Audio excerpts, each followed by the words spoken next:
Hey there, what is up, plant community? The Green Thumb here.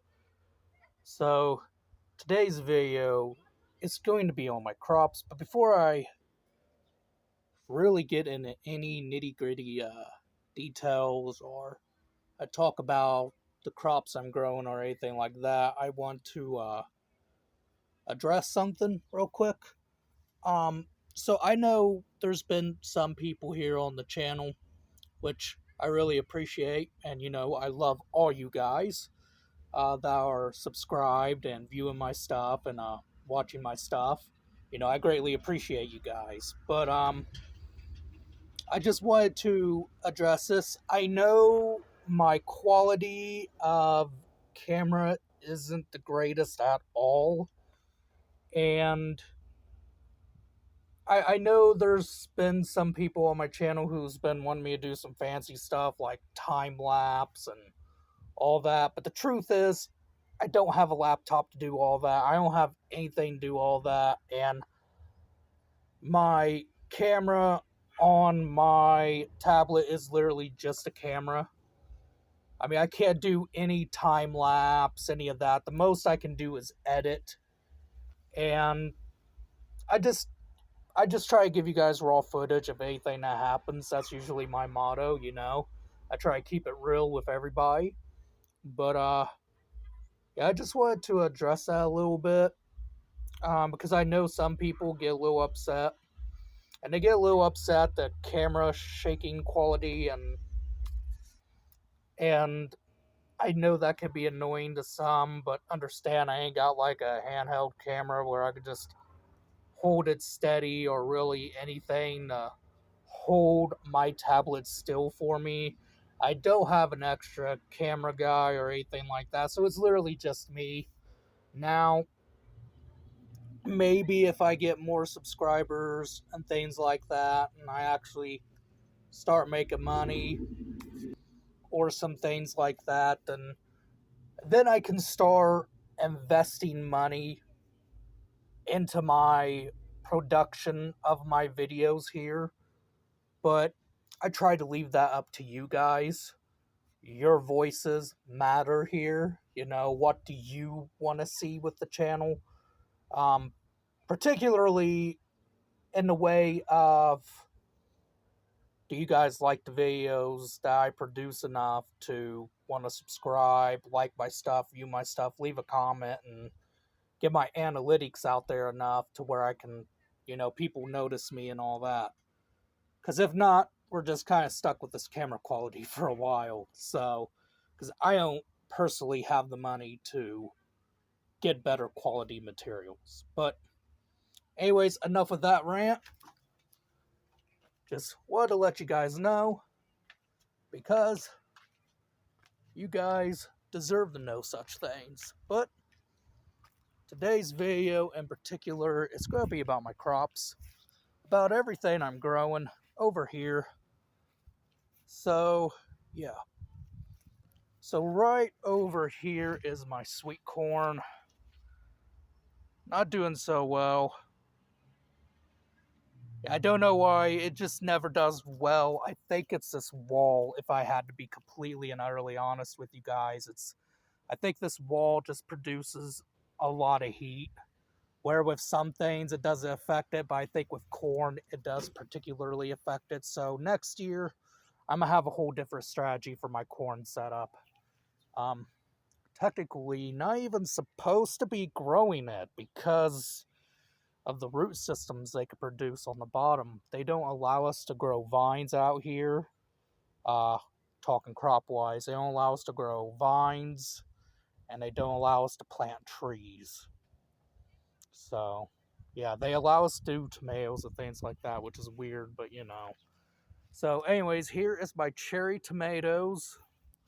We got lots of flowers. No.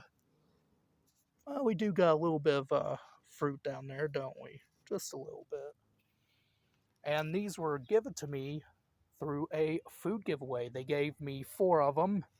I really wanted one this year because we produced a whole lot of cherry tomatoes last year, and we just weren't able to get them out there. And since we weren't able to get them out there and I wasn't able to sell them at a local level enough to where I could rake in a little money or anything like that, a lot of them wind up dying, and then this was the results.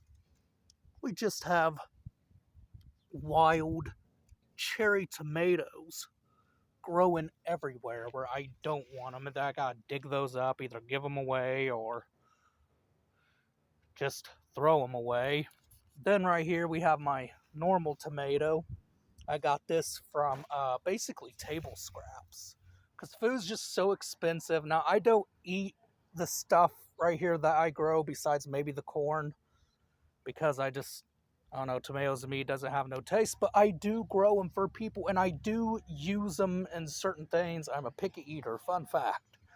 So, yeah, doing good, really growing. So I'm happy that's starting to take off. And then right here we have my sweet peppers. I got 3 of them planted. I found out these could be great companion plants. And next year, I might plant them even closer to the corn because the corn shades them out, which keeps more moisture into the ground here for the sweet peppers. And the sweet peppers don't wilt underneath the sun, so great companion plants. I might do some more companion gardening, especially since I got like a small little area here that I garden at. But yeah, sweet peppers doing good. Hopefully they get big enough and they grow before it's time for frost.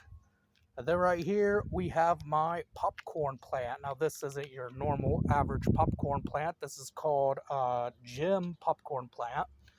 Colorful kernels.